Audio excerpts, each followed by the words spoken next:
తీసుకోండి మేడం, తెలుస్తుంది విషయం, అందరికీ తెలుస్తుంది. అదే చెప్పండి, మీరు చెప్పింది.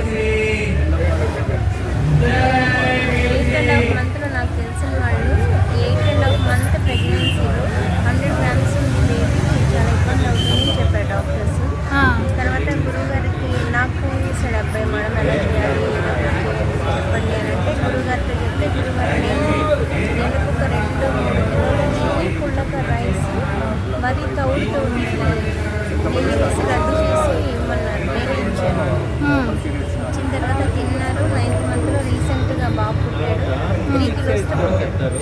చాలా హ్యాపీ అయ్యాడు. ఫస్ట్ నేనైతే చెప్తున్నాను, రామానుగ్రహం ఫస్ట్ లేడీ కామాక్షి.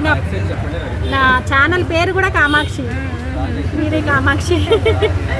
నిన్న విజయరాములు, ఇవాళ కామాక్షి. అయితే మనం మెయిన్గా మనం తినే ఆహారం ఏదైనా మన ఫిజికల్ హెల్త్ కానివ్వండి, మెంటల్ హెల్త్ కానివ్వండి, మన ఆలోచన ఇవన్నీ కూడా మనం తినే ఆహారం గురించి వస్తాయి. మనం ఇప్పుడు తింటున్నంత కలుషితమైన ఆహారం తింటున్నాము, కెమికలైజేషన్ తింటున్నాము. దానివల్ల ఒకళ్ళ మీద ఒకరికి ప్రేమలు తగ్గిపోతున్నాయి. ఇంతకుముందు బంధువులు వచ్చి ఇంటికి వెళ్ళేటప్పుడు మా చిన్నతనంలో మేము ఏడ్చేవాళ్ళం. ఒక నెల రోజులు మీద ఎఫెక్ట్ వెళ్ళిపోయారు. ఇప్పుడు బంధువులు వస్తే ఎప్పుడు ఇంట్లోంచి వెళ్ళిపోతారా అని చూస్తున్నాం.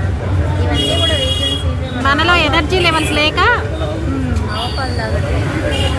ఆవుపాలు ఇలాంటి ఆవు నీళ్ళు పెట్టడం,